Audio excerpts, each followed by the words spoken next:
Let us begin this yatra in Sri Vrindavan Dham and Govardhan Hill by individually and collectively offering our very sincere gratitude to His Divine Grace, A.C. Bhaktivedanta Swami Prabhupada, and to all of our worshipped acharyas of the Brahma Madhva Gaudiya Sampradaya. It is by their mercy, their grace, that the doors to Vrindavan have been opened to all of us. Imagine Srila Prabhupada leaving the holiest place of Radha Damodar Temple in his very old age to perform an impossible mission, to spread the message of Lord Chaitanya. The message of Lord Chaitanya is Krishna, with the Mahabhav of Sri Radharani, tasting the sweetness of her love and spreading that love into this world.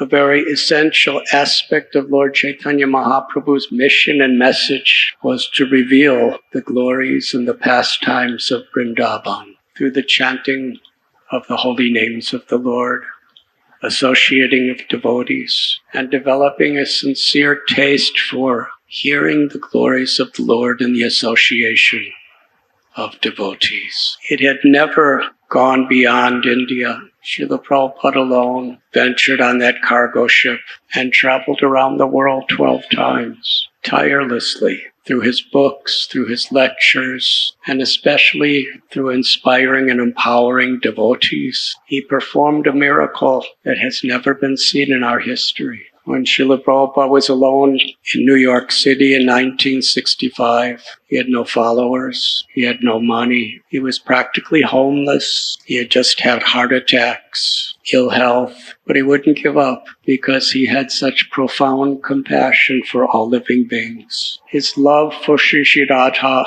Govinda was so ecstatically great on the order of his spiritual master. According to the prophecy of Lord Chaitanya and Lord Nityananda, he wanted to share it with everyone. And he requested each and every one of his followers for all generations to share this wonderful treasure of bhakti with each other and with the world. Kali Yuga is a time of quarrel and hypocrisy.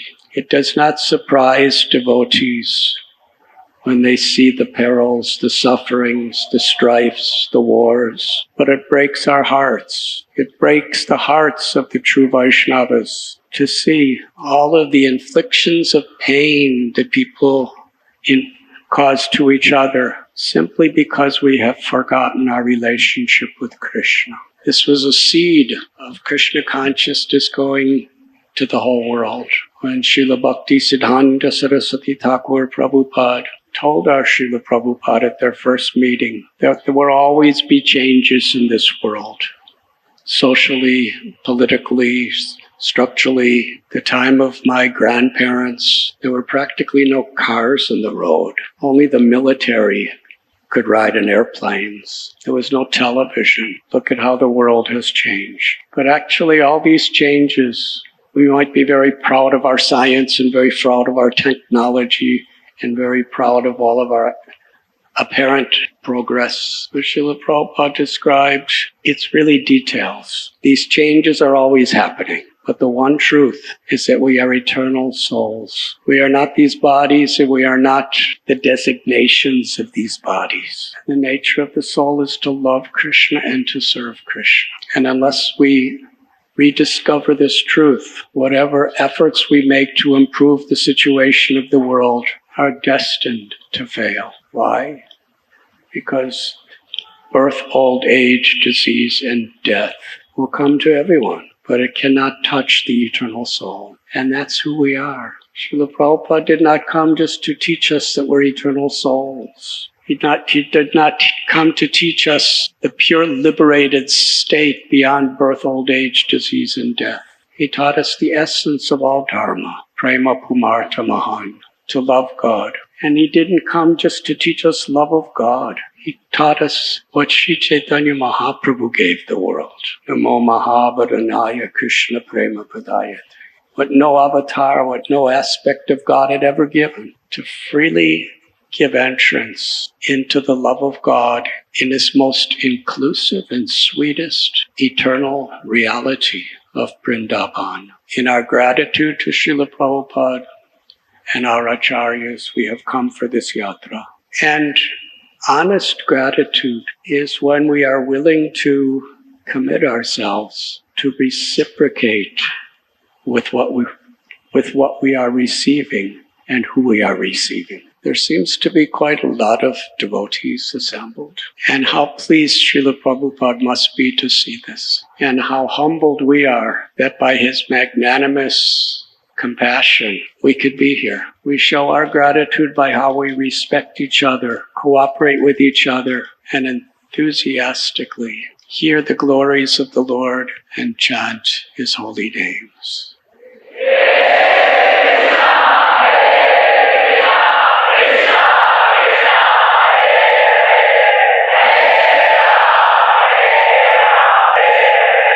We have gathered in the holiest of all months, Kartik, in the holiest of all places. Srila Rupa Goswami, he has written that beyond this whole material existence and all the promises of happiness, what to speak in this earth planet, even the heavenly worlds and Brahmaloka, beyond is the Brahma Jyoti, and within Brahma Jyoti, the liberated state superior to that is Vaikuntha, the place of eternal love of God. Superior to Vaikuntha is Mathura, where the Supreme Personality of Godhead as an original form appears. Superior to Mathura is the forests, the 12 forests of Vrindavan. Superior to even Vrindavan is Govardhan, where Krishna performs his most intimate loving pastimes. And here at Govardhan, the highest and superior most of all places is Sri Radha Kund,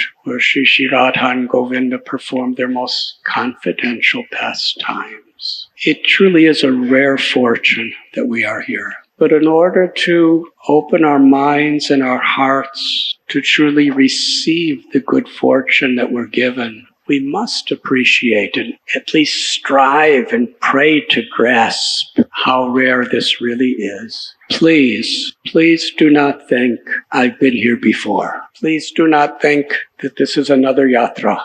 There's been so many yatras, and I'm very happy to be on this yatra. Please do not misunderstand and lose the opportunity. This is the rarest moment of our life. That should be our meditation. Being here at this time with these devotees is the supremely rarest, most treasured moment of my life.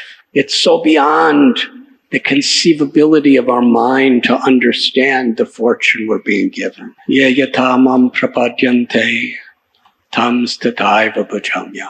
Krishna tells, as we surrender, he will reciprocate. These moments on this yatra are so precious. And if we pray to really understand that, then we could actually surrender at every moment here. The opulence of a yatra is our sincerity to surrender to God's love. We've come as beggars for bhakti, beggars to serve. Lord Brahma came to Vrindavan, and when he grasped what Vrindavan was, when he understood the opportunity at that moment, he surrendered his everything, begging for bhakti. Indra, the king of the heavens, he was just close by here at Govardhan. He realized that his royal kingdom of Swargaloka, being served by heavenly denizens, demigods and demigoddesses, was all insignificant in comparison to the love that was present here in Vrindavan. Indra came here as a beggar to beg for Vrindavan bhakti. Uddhava was Krishna's closest friend. He was living in Mathura, magnificent kingdom. He was so beautiful physically, he looked like Krishna.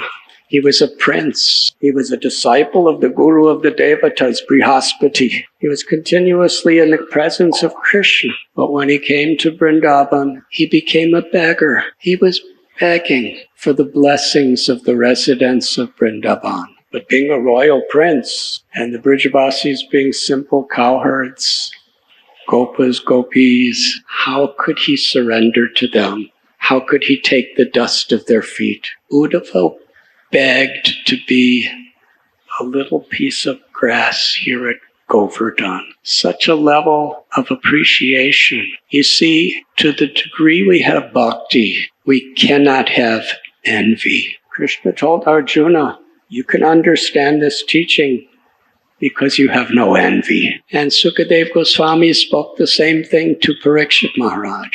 You can understand these teachings because you have no envy. Sometimes when you really have a lot, you're more prone to be envious of someone who has more skills, more wealth, more fame, more accomplishments, whatever. Uddhava, when he was a great lover of Krishna, famous for his love for Krishna. In Mathura and later Dwarka, he was so famous for his love for Krishna. Krishna spends more time with him than anyone. And when he came to Mathura and saw gopis and gopas, they were simply crying in separation, totally absorbed in Krishna, with so much love. Uddhava was thinking, I have no love. The world thinks I'm the greatest devotee, but in comparison to the Brijvasis, I have no love. But how did he express it internally? He wasn't envious. Rather, he celebrated their love. He wanted to serve that love. Let me be a blade of grass. Uddhava was not thinking that 5,000 years later we would be glorifying him as a blade of grass. He just wanted to secretly, privately just be a blade of grass where nobody even knew he existed, but he could get the dust of feet of gopis. That's how much he appreciated the bhakti of others. And why does a devotee appreciate the bhakti in others and not feel envy? Because bhakti means samsavir haritoshana. It means to please Krishna. If this person is pleasing Krishna in a wonderful way, Krishna is only pleased by love.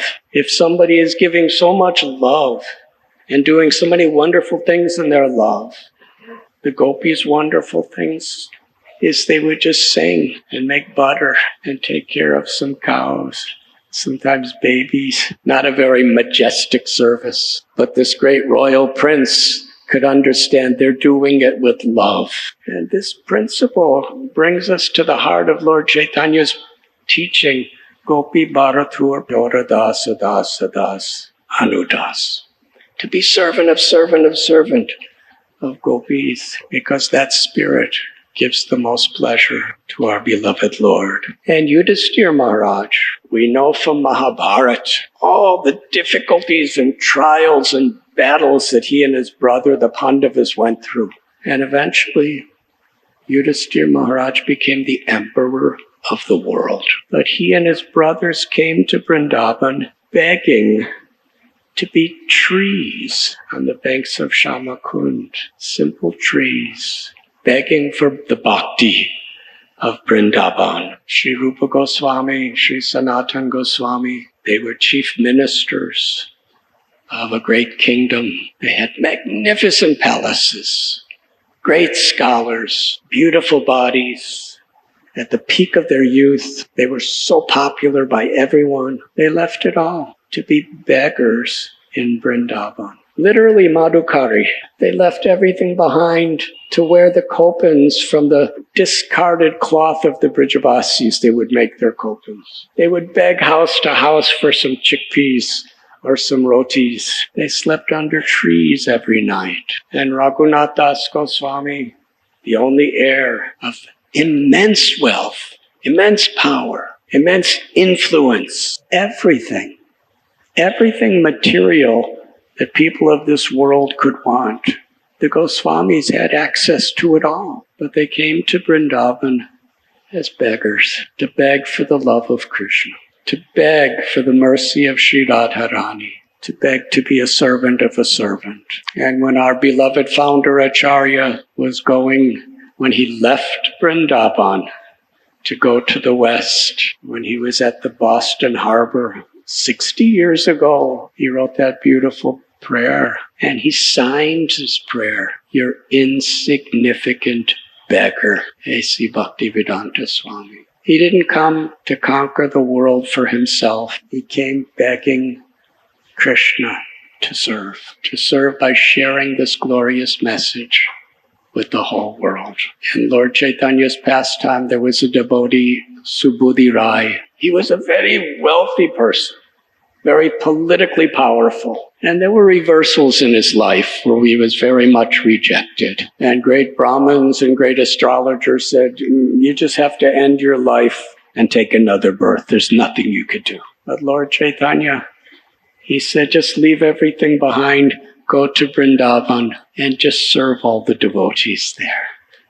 Remember Krishna, chant the holy names of Krishna, and be eternally happy. Subudhi Rai, from his great wealth and power, he was just roaming through the forests of Vrindavan, just picking up sticks and selling things and buying some mustard oil to massage Bengali devotees. Whatever little he could collect, he would get rice for devotees to cook and serve. And he would love to just show people around the forests of Vrindavan.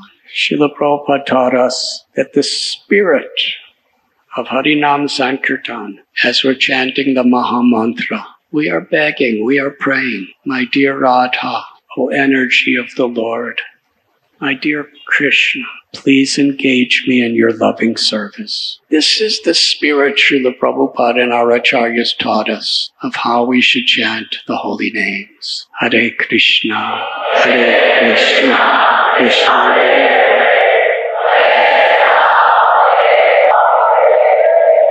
In Shikshastakam, Lord Sri Chaitanya Mahaprabhu is praying, Nayanam Galata Shrudharaya. He's begging for this love, where tears will fall from his eyes, his hair stands on end, and his limbs tremble when he's chanting the holy names of the Lord. Narottam Das Thakur was also a great prince with a great inheritance. He came to Vrindavan to beg for bhakti. Gauranga bolite habe pulaka sari, Hari Hari bolite nayane babinir. He's praying, he's begging. When will that day be? When chanting the name of Gauranga, who's Radha Krishna, tears will fall from my eyes. My limbs will tremble, my hairs will stand on end. And when he's praying in this way, it's not that he wants to just enjoy love of God. It's because this type of love is what gives pleasure to Sri Sri Radha Gopinath. In the spiritual world, beyond the realm of material existence, beyond the Brahmajyoti and beyond Vaikuntha is Krishna Loka. And within Krishna Loka is Goloka, it is called upon as the Madhurya Dham. It's the abode of the ultimate sweetness. In Goloka Vrindavan, the absolute truth reveals and shares the fullest, most inclusive expressions of his love. In Goloka Vrindavan, his love is so sweet, it inspires the devotees to love in such a deep way that Krishna becomes conquered by that love. In Goloka Vrindavan, according to Garga Samhita, this Giriraj Govardhan is a manifestation of Krishna's ecstatic, infinite love for Srimati Radharani, his supreme lover. There it is described that one day Radha and Krishna were sitting alone, and Srimati Radharani, she whispered to Krishna, I will be most happy if you create a most pleasing place for us to perform our pastimes. Let this be our favorite place. To please Sri Radha, Krishna entered into a state of deep meditation. Meditate on his infinite, ever-increasing love for Sri Radharani. And in that meditation, he contemplated manifesting that love into a holy place. From the very core of Krishna's heart, his love for Sri Radha emerged in the form of a seed of divine fire. It soared through the air and landed in the holy soil of Braj Bhumi. And there that seed began to grow into a hill, and then a mountain, and it grew into Giriraj, the king of all mountains. And right before Radha and Gopinath's eyes, on that mountain, waterfalls, rivers, lakes, cows, every stone was more brilliant than jewels. It was the most beautiful place in the most beautiful part of the spiritual world. And Garga Samhita describes Radha and Krishna held hands and entered Govardhan to explore the beauties of Giriraj. At the end of the Dwapara Yuga of our time, Krishna approached Srimati Radharani that it is time for me to incarnate within the material world on the planet Earth. Please accompany me. Whatever pleases you, but we will be truly most happy if the Yamuna, the Vrindavan forest, and Giriraj Govardhan come with us. Krishna said, I've already sent them. They are there waiting for us. What is this Vrindavan? What are the glories that we've come here, as Sachinandan Maharaj described, searching for? To understand Vrindavan is the highest spiritual science. We begin with Bhagavad Gita, and there's a gradual evolution of grace that comes through what Krishna has given us. In Bhagavad Gita, Krishna tells us the nature of the soul. Najayate mriyate vakadachit. The soul never born and never dies. The soul is eternal. Mamaivam so jiva loke jiva bhuta sanatana. The soul is eternally a part and parcel of Krishna. In Bhagavad Gita, Krishna tells not only the nature of the eternal soul, which is full of knowledge and full of bliss, but the nature of material existence, the nature of Maya, the nature of illusion, the nature of actions and reactions of karma, the very fundamental basic nature of all suffering. What is suffering and why are we suffering? And Krishna explains in Bhagavad Gita various forms of yoga to seek happiness and relief of suffering. It's karma yoga, jnana yoga, astanga yoga, yoginamapi sarvesham madginetana. Of all yogis, one who is my devotee, one who abides in me with faith, is the most perfect and intimate united with me in yoga. As far as jnana, bahunam janmanamante jnanavam prapadyate. Vasudeva sarvamiti samahatma sudurla. After many, many births and deaths of cultivating knowledge, when one finally comes to true knowledge, one surrenders to me. Such a great soul is very rare. Material nature is very difficult to overcome. But if you surrender to me, you'll easily cross beyond it. And Krishna describes to us who he is. Aham sarvasya prabhavo matta sarvam pravetati. All material and all spiritual worlds emanate from me. The wise who know this perfectly worship me with all their hearts. Tesham satata yuktanam bhajatam priti purvakam. Tadami buddhi yogam tam yena mamapayantit. Only one who serves me with love. To such a person, I give the understanding how they can come to me. Bhaktya mama pijananti. I can only be known in truth through bhakti. And Krishna concludes, Sarva dharman parityajya mamekam sharanam vraja. Abandon all dharmas and just surrender to me. I shall deliver you. This is Krishna's promise. And the conclusion of Bhagavad Gita, Man mana bhavamad bhakto madhyashim namam namaskar. Always think of me, worship me, become my devotee, and offer homage to me, and you will come to me without fail.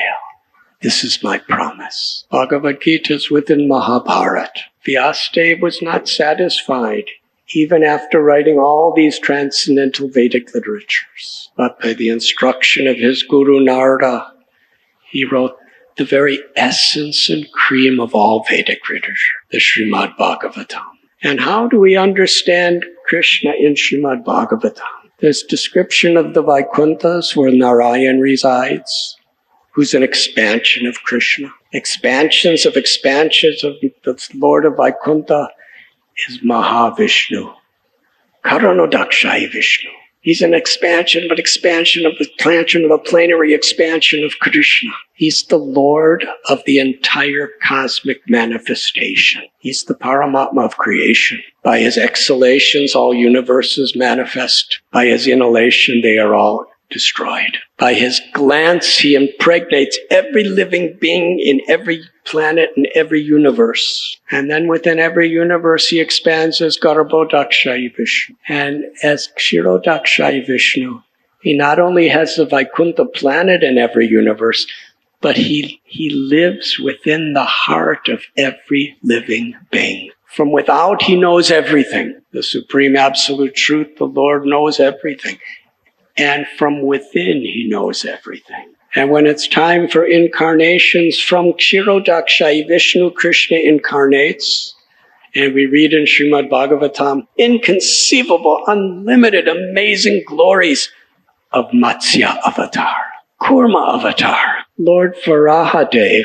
Srila Prabhupada would challenge us. You say God is great, but Srimad Bhagavatam gives us samples of how great God is. And when we think this is just some sort of mythology or symbolic lessons, that's all right on one level if you learn those lessons. But if you really want to surrender to the Lord with love, we must appreciate his Achinta Shakti, his inconceivable, unlimited potencies. Lord Varahadev, he came as a boar and lifted the earth planet within his tusks. How powerful. And then in the next incarnation, he appeared as Lord Narasimhadev.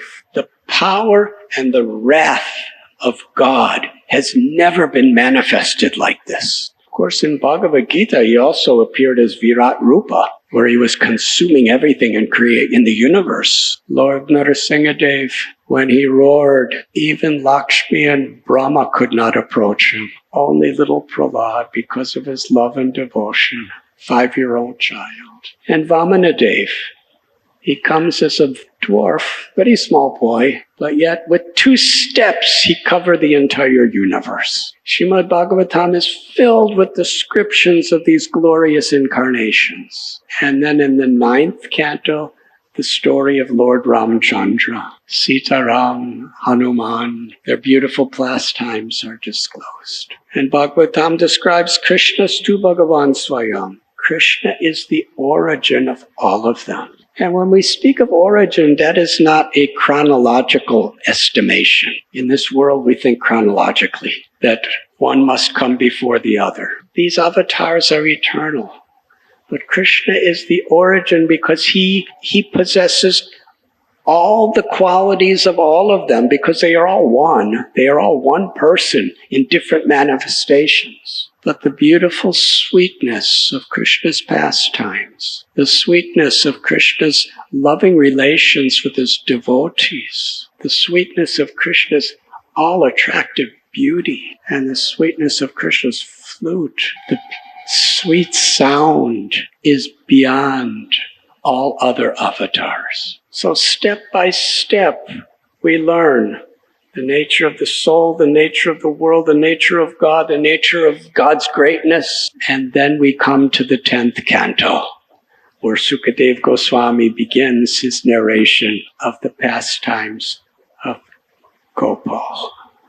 How he appears in Mathura and in Mahavan Gokul. And the descriptions of Krishna in his childhood sets him apart from all avatars in such a beautiful, intimate way. Yes, Varahadev, not only did he save the earth by lifting, but he killed Hiranyaksha with his tusk and his hoof, Singhadev with his claws, Ramchandra with his arrows, Parasuram with his axe. When Krishna was just born, Putana, who was every bit as powerful as these demons who the other incarnations had fought battles with. Krishna was just a few days old. He didn't grow. He didn't have any weapons. She disguised herself as a lovely lady to give her his milk, her milk, which had deadly poison. And Krishna, with his little tiny hands, simply squeezed her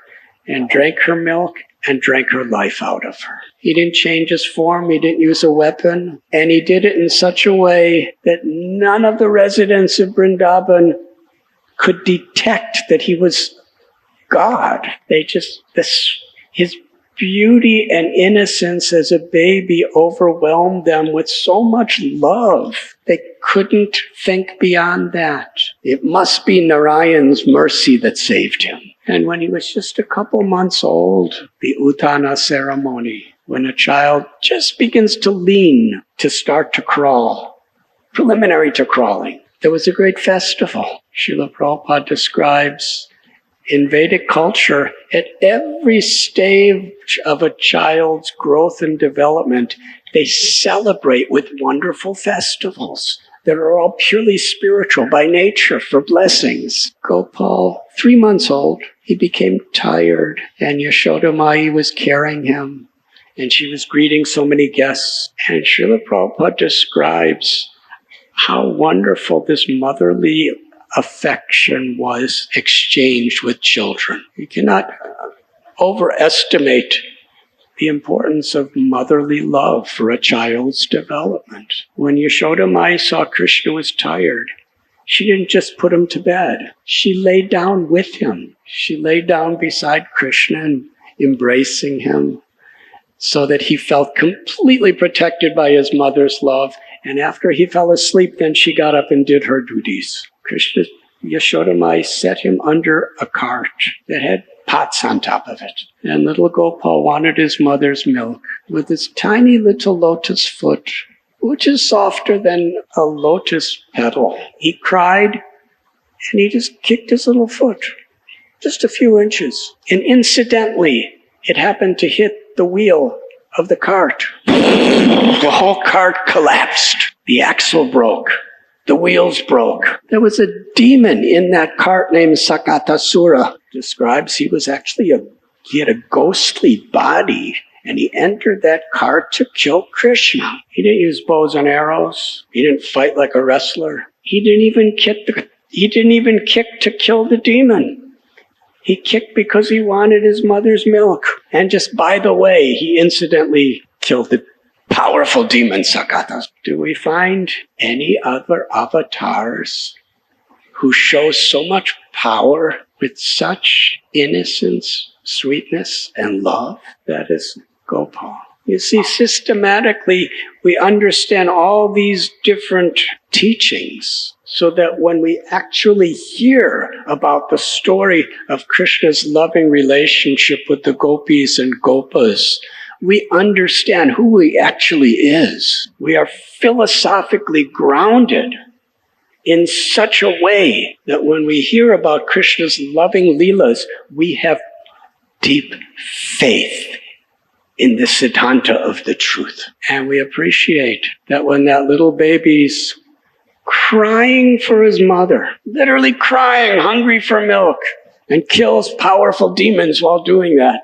that is the supreme absolute truth. Soon after, Yashoda Mai put Krishna down because he was feeling heavy, and then Kamsa sent Trinavarta. Such a demon! He came in the form of a whirlwind, and he lifted up Krishna, was bringing him higher and higher and higher into the sky. And little Gopal did not become bigger. With the same little size, he just became heavier than a mountain. And Trinavarta was trying to pull Krishna off, but Krishna held on to his neck with his little arm, and he squeezed. Trinavarta was being choked. His eyes were bulging. He lost all his strength, and ultimately he fell to the ground miles and miles from the sky and crashed into the rocks of the ground of Mahaban. And all his limbs and bones were dislocated. Krishna was crawling around like a little baby on his chest, and the gopis ran to collect him and bring him to Yashoda. And did they worship him as God? They were performing pujas for God to protect him. from further calamities. When Krishna was at Brahmandagat, his mother looked in his mouth searching for dirt. His friend said, Gopal ate dirt. Yashoda, she saw the entire universe with mountains, oceans, planets, and all living beings in Gopal's mouth. The universe didn't shrink. Gopal's mouth didn't grow. How is that possible? This is knowledge. When our knowledge of God empowers us to have faith in the inconceivable nature of the absolute truth, that is true knowledge. And that knowledge reaches its ultimate culmination in the pastimes of Krishna. I just listened to an initiation lecture that Srila Prabhupada was giving, and he was describing the 10 offenses of the holy name. And in the first offense, not to blaspheme great devotees, Srila Prabhupada said, the great devotees who are the founders and saints of all religions, we should never discredit them. We should never speak against them. They are great devotees of the Lord. How could one have such an openness with such profound and deep faith in the path that we are following? This is Krishna. Krishna includes all other avatars. Bhakti includes every aspect of yoga and religion, but it is beyond. Yes, when we hear about the universe being contained in Gopal's little mouth, we don't think this is an imagination. The more inconceivable it is, the more our faith is inspired. How wonderful is Krishna. In his Poganda Lila, Krishna's playing with his friends in Satyarasa. They don't see him as God. He's just the most wonderful, loving friend. None of the cowherd boys could ever for a moment stop thinking of loving feelings for the pleasure of Krishna. And to please Krishna, they will play games, they will wrestle, they will even be victorious. Unless we understand these principles, can we really appreciate the love of the gopis, Krishna's lovers? The scriptures and the acharyas declare the gopis' love to be the purest, most all-inclusive of all expressions of divine love. Srila Vishwanath Chakravarti Thakur tells that Krishna lived in Mahaban for 3 years and 4 months. And then after Nala Kuvera and Manigriva were delivered, they left Mahavan and crossed the Yamuna and moved to Chatikar and Kamyavan and other such forests of Vrindavan until Krishna was 6 years and 8 months. And then Krishna and Balaram lived in Nandagaon until he was 10 years and 8 months old. And it was at that time that a Krura came and crossed Yamuna with Krishna Balaram to bring them to Mathura. Krishna resided in Mathura for 28 years and 4 months. And then due to so many disturbances of so many demons, they moved to Dwarka. Krishna lived in Dwarka with Balaram for 96 years and 8 months. That means they were away from Vrindavan for over 1 century. Yugayatam nameshena chakshusha pravrishayatam. Sunyayatam jagat sarvam govinda virahename. Sri Chaitanya Mahaprabhu, in the mood of a gopi, a resident of Vrindavan, in the mood of Sri Radha, he's praying that with the blinking of an eye, a nimesh, 1/12 of a second, that 1/12 of a second of a blinking of an eye, the gopis are feeling the separation of a yuga. To make it understandable to us, Srila Prabhupada translates 12 years or more. But somehow or other they lived only with the hope that Krishna would return. Because Krishna promised the day he left with Akrura that I will return. Srimad Bhagavatam describes, and within the purports, Vishwanath Chakravarti Thakur gives beautiful commentaries. And in the Gopal Champu, Jiva Goswami gives the most wondrous description of Krishna's return to Vrindavan.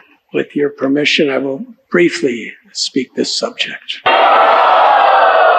The reason I'm speaking it will become clear as I speak it. In Dwarka, most powerful demon named Salva. He attacked all of Dwarka. It was really caused panic to everyone. And a messenger came to Vrindavan and described to Nanda Maharaj that this demon named Salva is attacking the whole of Dwarka, and the Yadus are in great danger. The Brajavasis were in so much anxiety. They were doing pujas. They were beside themselves with worry and grief for the protection of Krishna and Balaram. Just on the outskirts of Dwarka, Krishna slayed Salva. And then Narada Muni sent a message to Krishna that another demon named Dantavakra, he was at the gates of Mathura, challenging Krishna for battle. This Danta was overwhelmed with such anger. He was cousin brothers and best friends with Shishupal, and Krishna had killed Shishupal. He was very, very close friends and allies with Salva, and now Krishna killed him. He couldn't live with himself unless he killed Krishna. He was roaring with rage. Krishna was thinking, he's in Mathura for so many years. Ever since Uddhava came with the message of gopis in Mathura, I wanted to go back to Vrindavan. And then when Balaram came and told me the pastimes that he had with the gopas and gopis and their feelings of separation, Krishna was asking Vasudeva and Devaki and his queens permission to go. But it was impossible for them to give permission. Their hearts could not contain it because they knew the supreme love of the residents of Vrindavan. If Krishna goes there, he will never come back and we will all perish. So Krishna found an excuse. After delivering Salva, he did not go back to Dwarka. He went directly to Mathura. And there at the gates of Mathura, Dantavakra was roaring. And actually in Srimad Bhagavatam, he was blaspheming Krishna with the harshest, most terrible words of condemnation, criticism. And Krishna fought with Dantavakra for the whole day. And then with one blow of his club, he liberated Dantavakra. He entered Mathura, bathed at Vishram Ghat, and rested. And there he was feeling so close to Vrindavan. There was such eagerness and anticipation in his heart to meet the residents of Vrindavan. He began to cry, and one man walked by, and Krishna cried out, "Where is my village?" And the man, seeing Krishna in his condition, they embraced and they were crying upon each other. Krishna's chariot driver, Daruka, crossed the Yamuna River. And then, as they entered into Braj Bhumi, Krishna blew upon his conch shell, Panchajanya, the same breath that would play songs through his flute was now resounding through the conch shell. That same love of Krishna's heart, from the core of his heart, his love, it would rise into his breath and then manifest as a beautiful song through his flute. The Brajavasis never heard Panchajanya before, but when they heard that conch shell, they could recognize the love of Krishna, the same love that attracted them through the flute was now blowing through the conch shell. The Brajavasis had been in separation from Krishna for over 100 years. Tomorrow, we're celebrating Diwali. In Braj Bhumi, Diwali is the day that Yashoda Mai bound Krishna with the ropes of her love. And also here at Govardhan, Diwali is the day that Krishna manifested to Nanda Maharaj, Yashoda, and all the Brajavasis that Manasi Ganga was Ganga Devi herself. Ganga gave darshan to all the Brajavasis on this day. And that is why tomorrow evening there'll be thousands, tens and thousands of lamps, the same type of Diwali lamps lining all the stepways and banks and ghats of Manasi Ganga to celebrate the appearance of Krishna's power to bring the Ganga to Vrindavan. But throughout India and the world, Diwali is especially famous for the day that Ram returned to Ayodhya. And we tell so many stories about 14 years of love and separation, Kausalya and all the residents of Ayodhya. A moment was like 12 years or more for them in the separation of Ram, and how glorious it was when the lamps of their love were offered to finally welcome Ram back into Ayodhya. That was 14 years. Krishna was away for over 100 years. And the intensity of the love of the Brajavasis is even beyond the love of the residents of Ayodhya. When Krishna played upon his conch shell, and completely unexpectedly, they recognized Krishna has returned. It's compared by Jiva Goswami, that beautiful song of the conch shell, calling the Brajavasis. It was like monsoon rains falling after a century of drought. The Brajavasis, their bodies, their minds, their hearts, everything was withering in separation from Krishna. The only thing that kept them alive was the hope that he would return, because he promised. They all came running. Krishna met them at Lohaban, one of the 12 forests of Brajbhumi. Srila Jiva Goswami, he tells us that when they first saw the darshan of their beloved Govinda, after over 100 years of separation,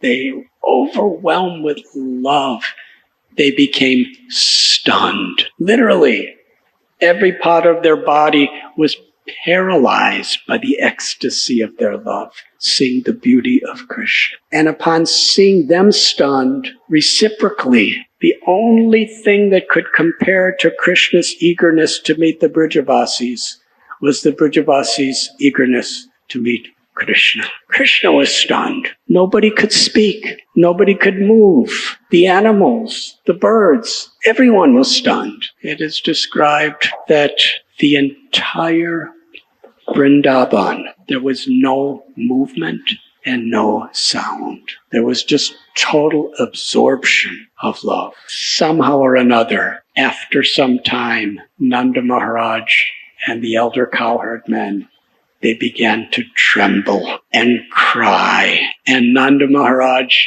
ran toward Krishna. And when Krishna saw this, he came out of his trance and ran toward Nanda. Nanda and Nanda and Gopal are running toward one another. And here is Krishna. He's Yadunath.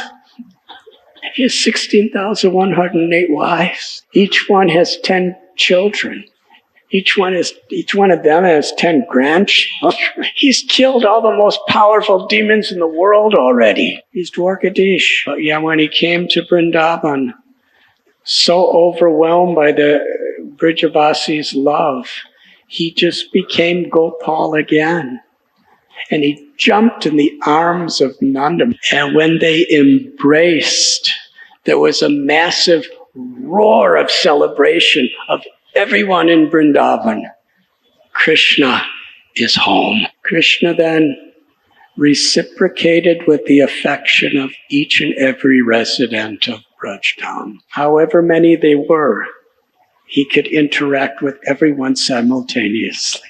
To his elders, he took dust from their feet, and they lifted him up and embraced him with so much affection. To his friends, they just embraced and embraced and embraced and laughed and told wonderful stories to each other. And to the gopis, they gazed upon Krishna, and his wonderful smile reciprocated with all their desires. And within the very core of their heart, Krishna was exchanging the highest, deepest, and sweetest love with each gopi. In a very unique way, Krishna bowed down to all the cows. He embraced each cow. The cows went in circles around Krishna and were mooing with great happiness. So happy to be with his cows again. He called out every single cow's personal name as they were running toward him. And he played his flute a unique melody for each cow. And the cow knew Krishna's only playing this song for me. The deers, all the animals in the forest, Krishna was showing his affection to each of them.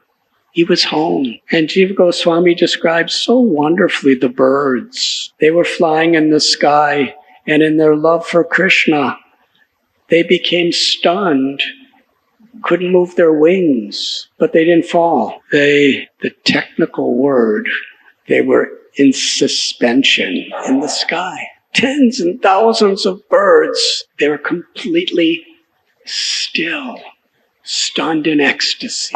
And Krishna looked up at this.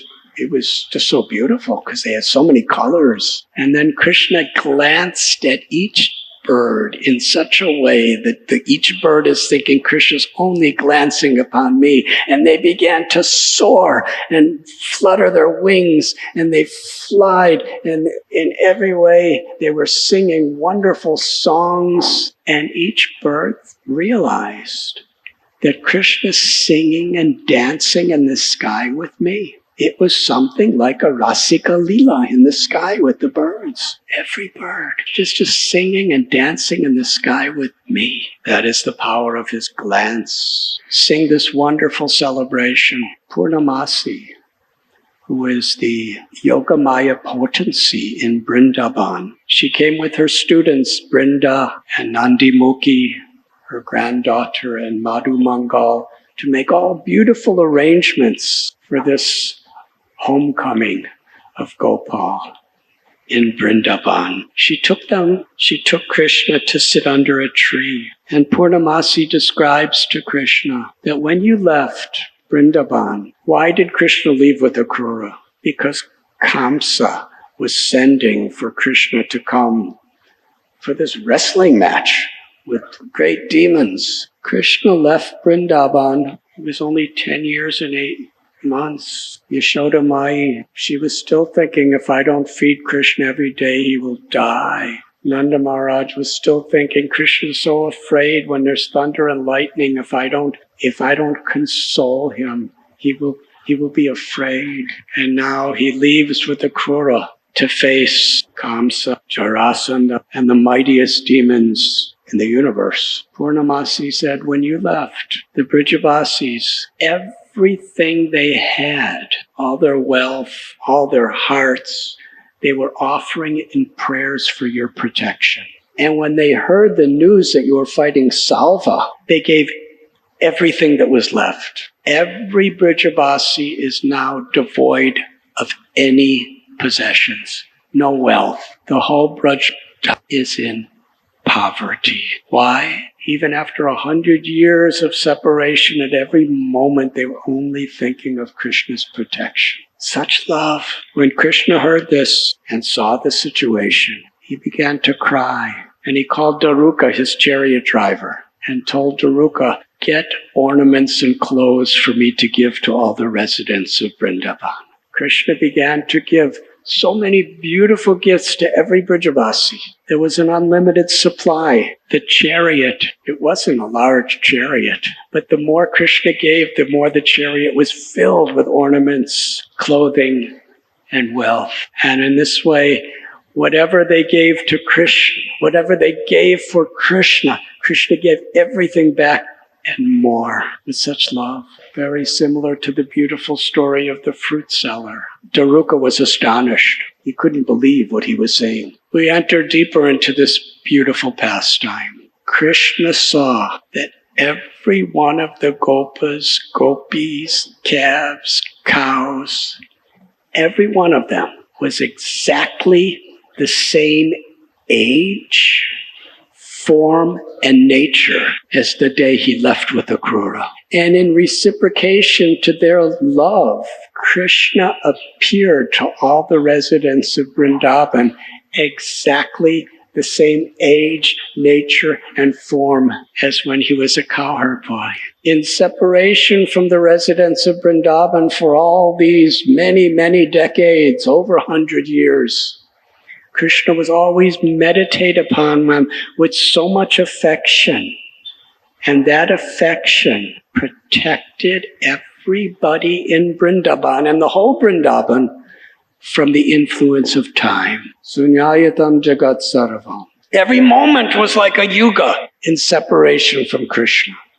The whole world was a dreary void without Krishna. But yet, although every moment seemed to the Brajavasis to be everlasting and unbearable, they did not age a single moment. Every tree, every plant, everything was as it is. Nanda Maharaj brought Krishna into the Yamuna, and they bathed with the cowherd men and the cowherd boys. And then Yashoda Mai arranged a nice lunch for them. Then Krishna called Daruka to take him on his chariot back to his home in Nandagram. What a beautiful ceremony. Krishna on his chariot was riding on the roads of Vrindavan through the pastures and the fields.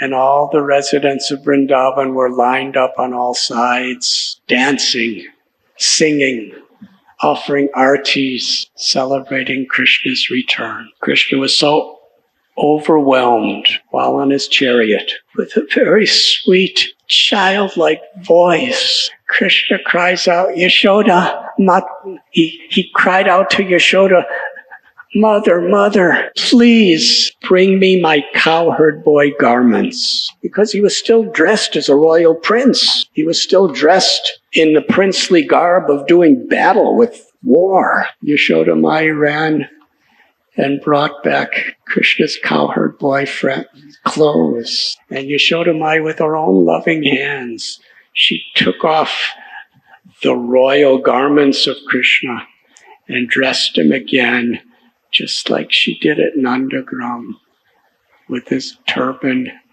his cowherd boy clothes. And this was the first time Krishna was in the clothes of a cowherd boy for a century. And he was so overwhelmed, he began to cry, and he called out to Yashoda Mai, bring me my flute, my stick, and my peacock feather. Yashoda Mai ran to get them. The love of Yashoda, the happiness of Yashoda, placing the flute in Krishna's hand, the first time he held it in so long, and the stick for herding cows, and then she lovingly placed the peacock feather in his turban. For Krishna, his most precious, long-lost treasures were again given back to him. Krishna was in the exact same form and mood as before he left Vrindavan with Akrura. Yashoda Mai put Krishna on her lap and gazed upon his most beautiful, childlike, smiling face. And although she's well over 100 years old, the milk of her motherly love were pouring from her breast. Yashoda Mai, in her affection, she began to examine Krishna's limbs, and she saw the marks from the various battles that Krishna fought in Mathura, in Dwarka. When Krishna was in Vrindavan, he killed so many demons, but he never got any scars. He never used a weapon. Kaliya, he just danced on his hoods and defeated him. Vatsasura, he just whirled him around. Aghasura, he just went inside of his mouth and grew big. But because he was in Aghasura's mouth, nobody saw that Krishna grew big. Otherwise, no one ever detected. When Krishna killed all the Asuras that came to Vrindavan, it was just playing like a child. But in Mathura, there was great battles. Jarasandha with great wars. Yashoda Mai saw marks on Krishna's body, and it broke her heart. And she brought very fragrant, sweet medicinal oils and massaging all the little marks on Krishna's bodies to make him feel good. Krishna was surrounded by the residents of Vrindavan. And then they approached Nanda Bhavan, Krishna's childhood home. Krishna asked permission from his elders to come back into his home. They entered the Nanda Bhavan. Krishna, along with his Gopa friends, they were home.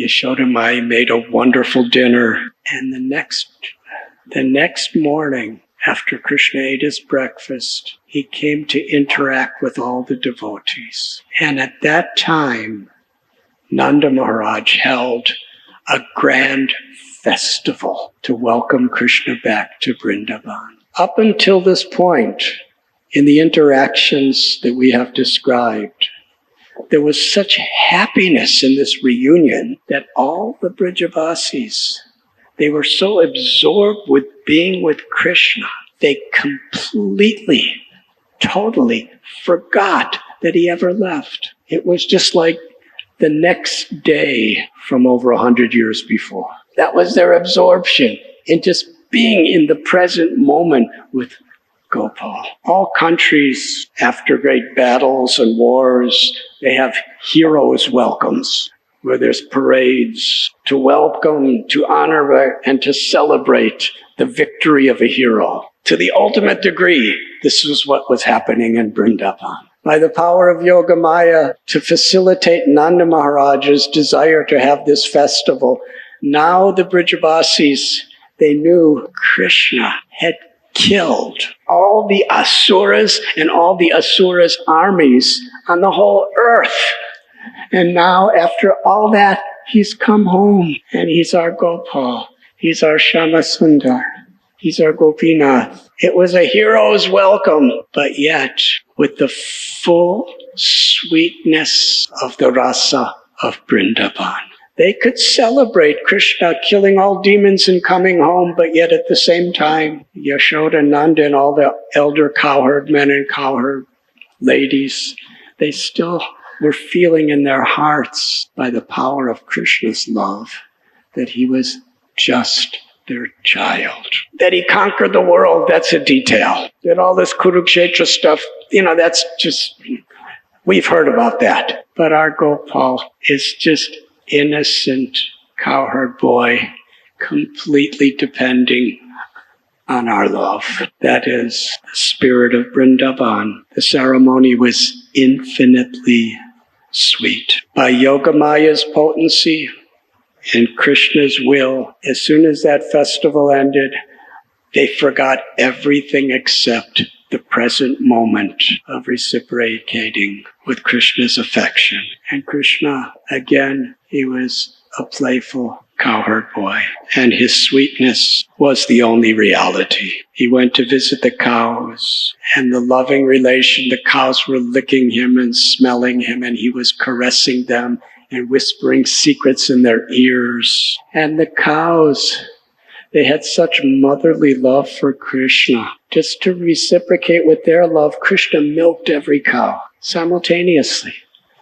And each cow is thinking, Krishna's only with me. One morning, Gopal, just like long ago, but as if it was yesterday, he entered the forest with the cowherd boys. Subala, Sridama, Stoka Krishna, Ujjvala Mangal. And it was exactly the same way as they would do when Krishna was a cowherd boy in Vrindavan. They entered the forest playing their flutes and playing their horns and dancing and singing.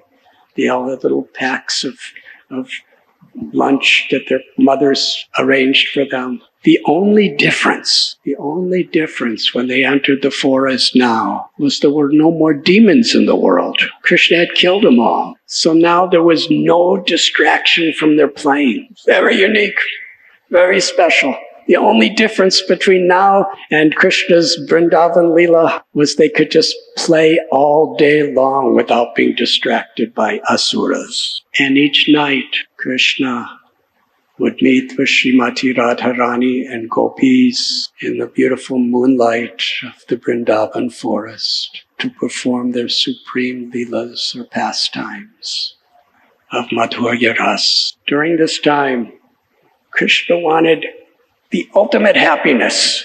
He wanted to really replicate Vrindavan. He called for Daruka and told Daruka, go to Dwarka and bring Balaram and bring Rohini and bring Uddhava. So Daruka was a very fast driver. He came back on chariot with Balaram, Rohini, and Uddhava. As soon as Balaram and Krishna saw each other, Balaram immediately manifested himself as a cowherd boy, and he jumped off the chariot, and Krishna and Balaram embraced. After so many years of living together, well over a century, Krishna and Balaram were together as cowherd boys in Vrindavan. The affection they shared, meeting again in this rasa, overwhelmed all the residents in Vrindavan. And there was an insurmountable outpour of happiness. And Yashodamai and Rohini ran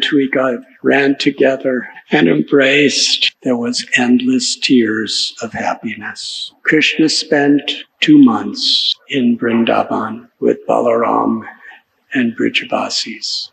And there's a beautiful, most wondrous story that Jiva Goswami narrates. Perhaps we could speak another time. But after the 2 months, Krishna told Nanda Maharaj, I never want to leave Vrindavan again, ever. And Krishna was crying. He was so happy to be home. Nanda Maharaj, he cried. He said that we were withering away and dying. When you left, we wanted to enter fire.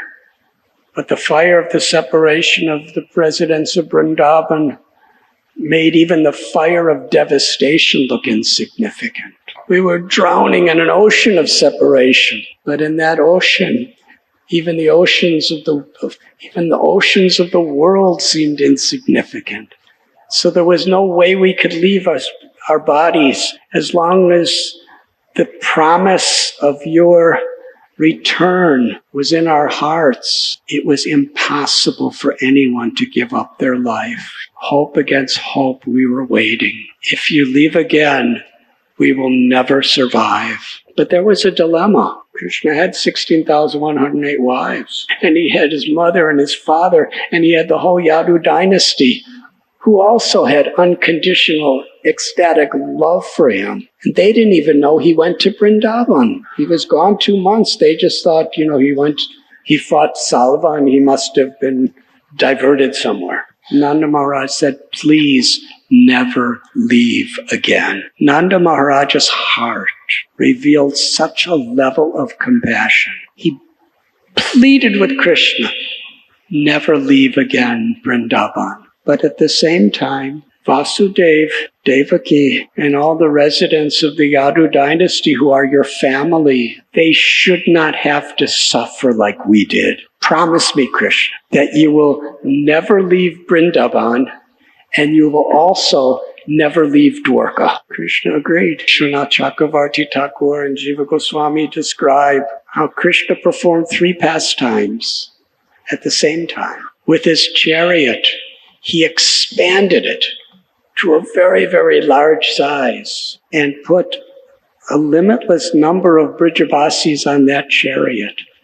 And the chariot went higher and higher into the sky. They passed the heavenly planets. They passed Brahmaloka. They entered the Brahmajyoti, the spiritual sky. They passed the Vaikuntha planets, and they were brought to the eternal spiritual world of Goloka. Simultaneously, Krishna ended his Prakata Lila, his manifested Lila, and the beautiful pastimes with his most confidential, intimate devotees continues here. The Nitya Lila, the eternal pastimes of the Lord, is here. But by Krishna's will, the veil, the curtain of Yoga Maya, made these pastimes invisible to any ordinary person. Only those with pure, unalloyed, ecstatic love, Premanjana Churita Bhakti Vilochanena, could perceive and actually feel the eternal presence of Krishna's pastimes here in Vrindavan. Where we are sitting is the eternal spiritual world. Where we are sitting, the eternal pastime of Krishna and Gopas and Gopis are happening. Always the Aprakata Lila continued. And simultaneously, Krishna got back on a chariot of Daruka, along with Balaram, Rohini, and Uddhava and returned to Dwarka. And when they returned to Dwarka, the people of Dwarka actually, except those on the chariot, now all the Brijabasis disappeared. They either disappeared into the Aprakata Lila, where they were no longer in material realm, or they went back to Goloka in the spiritual sky. Other than them, nobody knew that Krishna went back to Vrindavan. What we're discussing, nobody knew. The residents of Dwarka just thought after Krishna killed Salva, there must have been people on the way who were inviting him for prasad and all of that.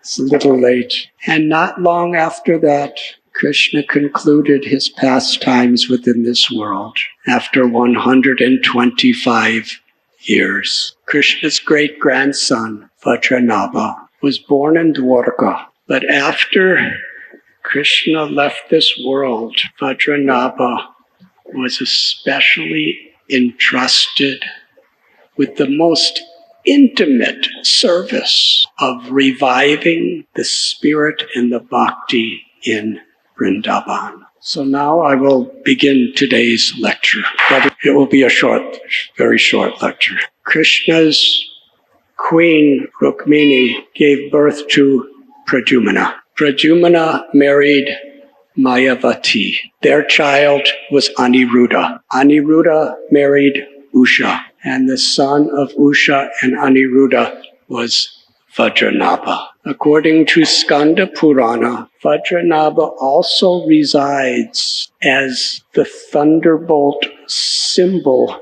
on the sole of Krishna's right foot. So literally, he's eternally residing on the lotus foot of Krishna. That is his eternal home. Sri Chaitanya Mahaprabhu in Shikshastakam, he prays to be a dust at the feet of Krishna. Vajranabha is one of the symbols residing in the home of Krishna's lotus foot. After Lord Krishna and Balaram concluded their manifested pastimes in this world, Yudhisthira Maharaj and the Pandavas lost all their will to carry on, and they retired from their service and went to the Himalayas searching for Krishna. Before Yudhisthira Maharaj left the world, he coronated Parikshit Maharaj as the emperor of the earth. And Yudhisthira Maharaj coronated Vajranabha as the king of Mathura. Vajranabha was living in Mathura, and one day Parikshit Maharaj, the emperor, came down from Hastinapur to visit him and asked Vajra, "Tell me, how is everything?" Vajra said, "The city of Mathura is flourishing, but the forest of Braja is completely desolate. There's nothing there. There's literally no one there. Where have all the Brijabasis gone?" Vajranabha was in a very, very deep, despondent, pitiful state. Parikshit Maharaj invited one of the teachers of Nanda Maharaj to come. His name is Sandilya Muni.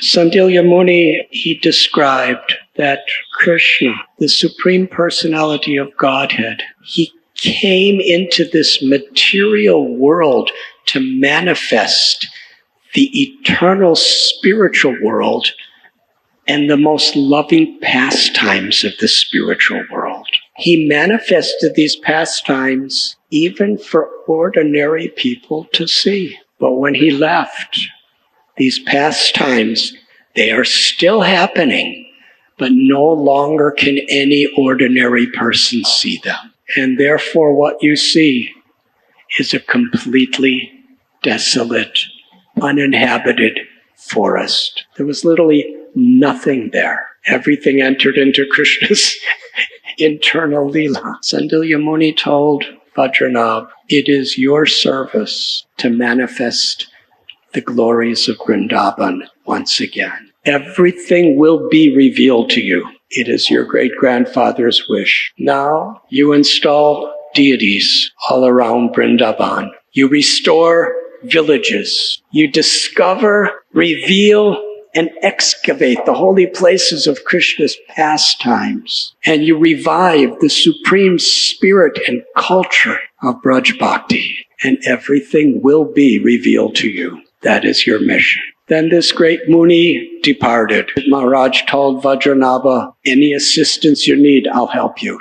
And then he left. So Vajra, from Mathura, he came back into the Vrindavan forest, and he walked around and he searched, but there was no one to be found. It just looked like an ordinary forest, kind of the way some of us may be seeing Vrindavan today with our mundane vision. But he didn't have mundane vision.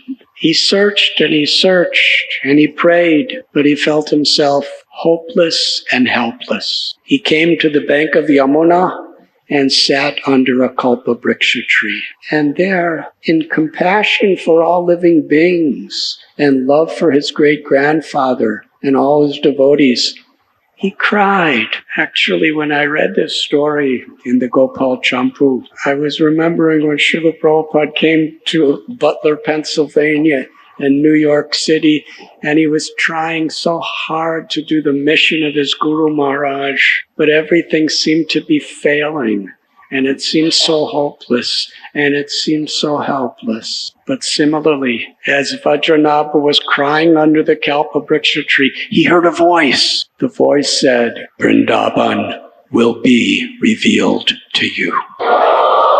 At that moment, right before Vajranabha's eyes, the supreme full glory of the eternal spiritual world of Vrindavan was revealed to Vajranabha. And he excavated those sites and revealed them for ordinary people to see. This is what Sandilya Muni requested Vajranabha to accept as his life and soul. Make Vrindavan a place of pilgrimage for all ordinary people from all places to come and feel Krishna's presence and cultivate Krishna's devotional service. He installed many, many deities. 16 were prominent. Govinda Dev, Hari Dev, Baladev, Adi Keshav Dev in Mathura, 4 Devas, 4 Mahadevs, Gopeshwar Mahadev, Bhuteshwar Mahadev, Kameshwar Mahadev,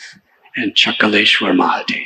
And he installed 4 Devis, Brinda Devi, Yogamaya Devi, Patala Devi, and Manasi Devi. And he installed 2 Naths, Gopinath and Srinathji, and 2 Gopals, Madan Gopal and Shakshi Gopal, who was moved to Orissa, and many, many other deities. But these were prominent in each direction of Braj Bhumi. What Vajranabha did is he restored the full glory of Vrindavan as a place of pilgrimage for all time to come. And he restored so that, again, Vrindavan was the most beautiful, spiritually charged place of love and devotion in the entire universe. But after many thousands of years passed, approximately 4,000 years, by the natural influence of time, almost all places were forgotten. And it was at that time that Sri Chaitanya Mahaprabhu, he came to Vrindavan. One of his great missions was to reveal the glories of Vrindavan to the world. When Lord Chaitanya took initiation in Gaya from Srila Ishwara Puri, immediately after initiation, he was running to come to Vrindavan. But demigods spoke from sky and said, you have a mission to establish Harinam Sankirtan movement. That's why you incarnated. You can go to Vrindavan later. So he went to Navadvip and established the Harinam Sankirtan movement. And then he took sannyas in Katwa from Keshav Bharati Maharaj. And as soon as he took sannyas in the initiation, he was given danda and the name Sri Krishna Chaitanya. He said, I am going to Vrindavan. And he began running to Vrindavan. And Nityananda Prabhu, knowing that the devotees in Navadvip and Shantipur were dying in separation, he redirected Lord Chaitanya back. And in Shantipur, he was going to go to Vrindavan from there. But his mother, Sachi Devi, with her motherly love, she looked Nimai. His beautiful hair was gone. His beautiful garments were replaced with the drab robes of a sannyasi. She cried. And Nimai, he bowed to his mother. He was so overwhelmed by her love. He said, I made a great mistake taking sannyas.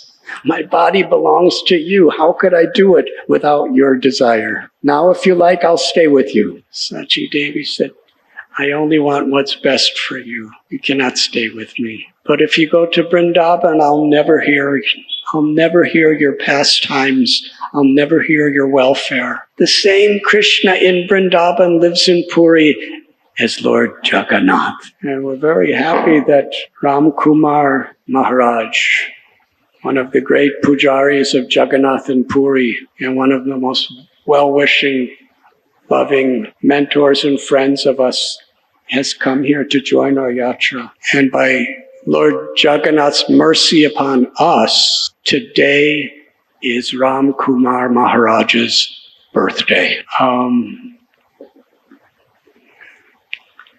So Krishna went to Puri, but still, it was one of the greatest passions of his mission was to reestablish Vrindavan as a holy place of pilgrimage. He instructed Sri Rupa Goswami, Sri Sanatan Goswami. He entrusted them to go to Vrindavan and live here for the rest of their lives, to establish temples and deity worship, to discover the lost ancient deities that Vajranabha had installed 4,500 years before, to rediscover and excavate the holy places, to write Vaishnava literatures, extracting the essence of all Vedas, and establish pure devotional service in Vrindavan as the topmost prema, or love of God, and by their own behavior and character to demonstrate the true qualities of a devotee. Lord Chaitanya Mahaprabhu, he was living in Puri, but he always wanted to go to Vrindavan. And after many attempts to go, and many attempts for the devotees to keep him in Puri, before he after he instructed Rupa and Sanatan, he had to come back.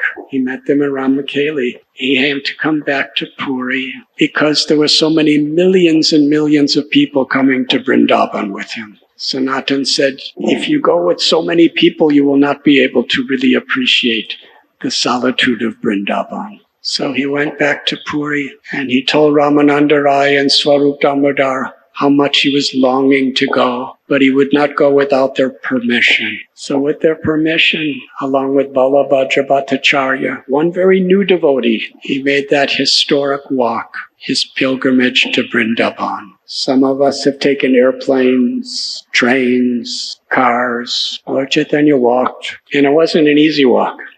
He went through Jharikanda forest, but he was so enthusiastic to go to Vrindavan. He was so eager and anticipating to return to Vrindavan. Krishna was so eager to return to Vrindavan after Mathura and Dwarka. That's why I told the story first. Lord Chaitanya is Krishna in the mood of Radha.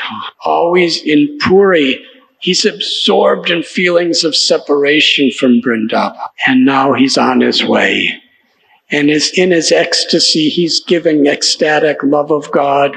In South India, he gave to so many people without discerning who is fit or non-fit. In Jharikanda forest, he was giving the pure ecstatic love of God to deers and insects and tigers and elephants and trees and bushes and creepers and vines. He was inducing everyone and everything to cry in the ecstatic feelings of devotion to Krishna while chanting the holy name.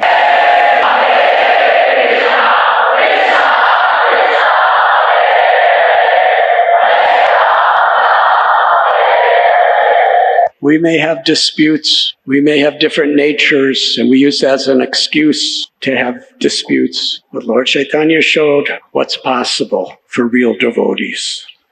He had deers and tigers. They really have different natures. A deer sees a tiger as death personified, and a tiger sees a deer as a delicious feast. They had nothing compatible. But Sri Chaitanya Mahaprabhu saw a tiger on the ground sleeping, and he kicked the tiger in the head and said, chant Hari, Hari. And the tiger jumped up in the air, weeping tears of love, chanting Hari, Hari. And soon all the tigers were chanting in kirtan. And Lord Chaitanya saw deers, and he requested them to chant Hari, Hari. And then he brought the tears and the deers and the tigers together. And what did they do? As far as their background and their history, the deers could be saying, for so many generations, you tigers have been killing my parents and my grandparents and my great-grandparents. You've just been slaughtering us mercilessly. And the tigers could be saying, you belong to me. You are meant to be eaten by me. That was since beginning of time, conditioning. But when they began to chant the holy names for the pleasure of Lord Chaitanya sincerely, they were seeing each other as spirit souls. They were appreciating each other's devotion. The tigers and the deers, while they were having kirtan, dancing together, they embraced. They embraced and sprinkled each other with tears of love for each other. And according to Sri Chaitanya Charitamrita, they kissed each other. Now that's a very high level that we can't imitate. What excuse do we have for all our fighting? This is what the world needs. This is what Lord Chaitanya has come to give. And this is what our acharyas have risked their lives to entrust with us. These are not just stories. This is the deepest, purest spiritual reality. And yes, there will be so many disappointments from within and without, but still, this is what is at the heart of the gift of Srila Prabhupada and Lord Chaitanya. That's accessible to all of us. But we need association, we need sadhana to have the faith to carry on. And by Krishna's grace, this treasure will be given. After delivering the animals and the plants and the trees and the forest and the insects, Sri Chaitanya Mahaprabhu, still so eager and anticipating to come to Vrindavan, he went to so many different types of people who were completely uncivilized and no morals, no principles, no anything. And he was giving Harinam Sankirtan and pure devotional service to them. And he came to Varanasi, and there he set the stage for his return. He met Tapan Rishma Chandrasekhar Acharya. From Varanasi, he continued his journey and reached Mathura. When he came to Mathura, the first thing he did was he bathed at Vishram Ghat. The same place Krishna bathed after he killed Kamsa, and the same place Krishna bathed when he came back over a century later. He met one Sanodiya Brahman. Lord Chaitanya saw his love for God. He said, by seeing your love, you must have met Madhavendra Puri. And he said, yes, he is my guru. When he came through Vrindavan, he took prasad at my house and blessed me. And they became such close friends. Lord Chaitanya was offering obeisances to him. He said, you're sannyasi, I'm grihasta. How can you offer obeisance to me? Lord Chaitanya said, you are a disciple of Madhavendra Puri. You are a god brother of my guru. I worship you. And Sanodiya Brahman could understand Lord Chaitanya's true identity. They worshipped each other. And one beautiful pastime just before I end, hopefully, he invited Lord Chaitanya to his home and gave food to Balabhadra Bhattacharya to cook. Lord Chaitanya said, why are you not cooking? He said, because Sanodiya Brahmins are very low class in the social status. We're not allowed to cook for Brahmins or sannyasis. Sri Chaitanya Mahaprabhu said, Madhavendra Puri, you cooked for him. He's my Param Guru. Lord Chaitanya said, the Vedas, the Puranas, and the great sages have many differences of opinion on certain subjects, but we can understand the actual truth of what is real And what is to be done? By examining the character and the example of those who love Krishna. Mahajano yena gatasa panta. We can argue endlessly over so many subjects, but our path is to understand at the very heart of our philosophy is to follow in the footsteps of the great souls. So Sanodiya Brahman cooked for Sri Chaitanya Mahaprabhu, and Lord Chaitanya invited him to come into the Vrindavan forests. And Lord Chaitanya Mahaprabhu roamed through the 12 forests of Vrindavan. And Krishnadas Kaviraj Goswami describes, when Sri Chaitanya Mahaprabhu was living in Puri, he was totally absorbed in deep, ecstatic love for Krishna. When Sri Chaitanya Mahaprabhu was on the pathway, traveling to Vrindavan through Jharikanda and other places, that ecstasy of love for Krishna increased 100 times. And when Lord Sri Chaitanya Mahaprabhu entered Mathura, that ecstatic love for Krishna increased 1,000 times. And when Lord Chaitanya was roaming through the 12 forests of Vrindavan, that ecstasy of love for Krishna increased 100,000 times. That was Lord Chaitanya's feeling, being where we are now. Sri Chaitanya Mahaprabhu was welcomed by the cows and the parrots, and the peacocks were dancing, and the cows were licking him, and he was caressing them, and the birds were singing for him, and the Brijavasis. It was like a welcome home. Kaviraj Goswami describes while roaming through the 12 forests, he came to Aritagram, and there he was asking the residents, where is Radha Kund? But they never knew. So he sat under a tamal tree, and there he recognized 2 small puddles of water in a paddy field were Radha Kund and Shama Kund. The villagers were astonished. Here is this most beautiful, merciful, great saint ecstatically bathing in these puddles in a field. He offered prayers glorifying Radha Kund as the highest place in all the universe. Just as Srimati Radharani is supremely dear to Krishna, Sri Radha Kund is equally dear to Krishna because Radha Kund is so dear to Srimati Radharani. And anyone who bathes in Radha Kund even once with pure faith and devotion receives the same love as Srimati Radharani. He was crying these prayers. He was bathing in the water. He was dancing and chanting on the banks of Radha Kund. He placed the tilak of the mud of Radha Kund on his body. And then he came to what in Chaitanya Charitamrita is known as Sumanas Srovar. Today we call it Kushum Srovar. And just beyond that, Sri Chaitanya Mahaprabhu had his first darshan of Govardhan Hill. Lord Chaitanya offered his dandavats, his prostrated obeisances, in ecstatic love.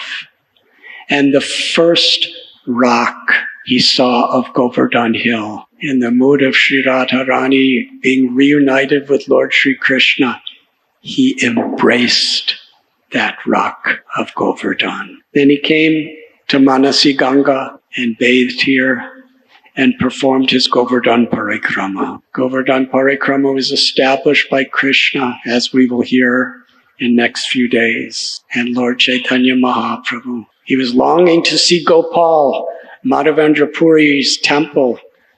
Just a few minutes away from where we're sitting today is where Gopal was residing. But Sri Chaitanya Mahaprabhu, in his bhav, his mahabhav, he saw that every stone of Govardhan Hill is Krishna. Not only Krishna, but the greatest, most intimate devotee of Krishna. And therefore he would never touch his feet to any part of Govardhan Hill. And there's a beautiful pastime. Lord Chaitanya went to Govinda Kund, and there he was meditating upon his separation from seeing Gopal. And Gopal arranged to see Lord Chaitanya. Some people came to the Anakuta village, and said, "There are Turkish soldiers about to attack. You must hide Gopal and everyone should evacuate." So for 3 days, Lord Chaitanya danced and chanted and prayed to Srinathji Gopal in the village of Gantuli. And when Gopal returned to his temple at Govardhan Hill, danced in kirtan up until Gopal ascended the hill.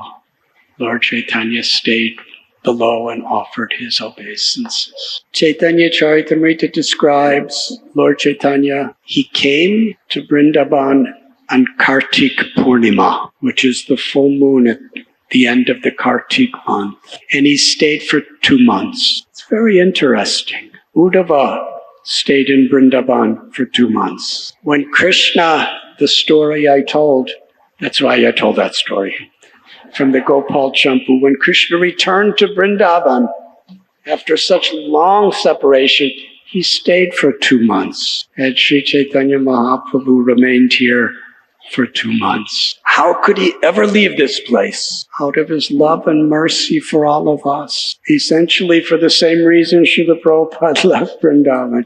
He left Vrindavan to inspire the Harinam Sankirtan movement and to reciprocate with the love of his devotees in Jagannath Puri in Bengal. It's described he was getting so many invitations by so many Brijavasis, and Balabhaja Bhattacharya had to deal with it, and he was overwhelmed. He didn't want to offend the Brijavasis.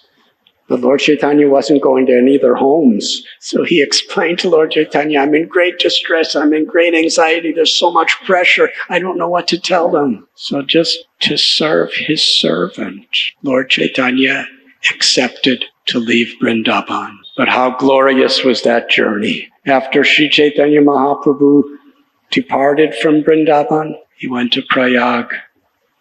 There he met Rupa Goswami and spoke to him for 10 days.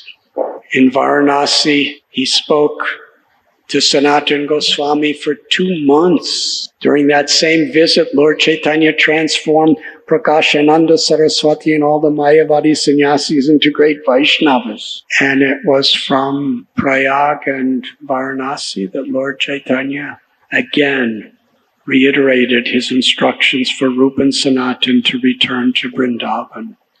He said, "You can visit me once more in Puri," but after they did, they came here and never left again. Gopal Bhatta Goswami met Lord Chaitanya when a small child in South India. Gopal Bhatta Goswami surrendered his life, but Lord Chaitanya said, "Stay with your parents." After his parents, Venkata Bhatta and his mother, after they passed away, he was going to Puri to meet Lord Chaitanya, but Lord Chaitanya sent message, "Go to Vrindavan." What does that mean? He'll never see the Lord again in his life. Raghunath Bhatta Goswami was living with Lord Chaitanya in Puri. He sent him to Vrindavan to assist in this great mission of restoring Vrindavan as a holy place of pilgrimage for the world, establishing temples, deities, writing transcendental Vaishnava literatures, and exhibiting the qualities of devotee behavior. Rupa Goswami, Sanatana Goswami, Gopal Bhatta Goswami, Jiva Goswami, Raghunath Das Goswami, Raghunath Bhatta Goswami, the 6 Goswamis, Lokanath Goswami, Bhugarbha Goswami. These are all intimate associates of Lord Chaitanya. He sent them all to Vrindavan to live for the rest of their lives, not to retire, but to serve his mission. When Lord Chaitanya sent Lokanath Goswami to Vrindavan, it totally broke his heart. "I want to be with you." Actually, we see in all these cases, every one of them, they wanted to just be with Lord Chaitanya. But Lord Chaitanya, they knew if they followed his instruction, they would never see him again. The idea of Vani and Vapu. The deepest Vapu is actually when we surrender to Vani. We could truly experience the presence of our beloved gurus according to our willingness to surrender with love to please them. So we have come by such mercy. And when Srila Prabhupada was riding on that cargo ship of Jaladuta, and when he was wandering on around strange foreign lands, we were struggling in Moscow, and struggling in America, and struggling in Europe, and struggling in Australia, and struggling in Africa. What is so supreme, the place that is so supremely dear to the Lord and the greatest saints that have ever lived. Srila Prabhupada was inviting us to receive that treasure, the Premadan, the treasure of their love. So yes, we are very grateful to be here. With our hearts and souls, let us take shelter of the holy names, take shelter of their narrations of Krishna's pastimes and teachings, and take shelter of the opportunity to serve the Lord and all the devotees. Thank you very much.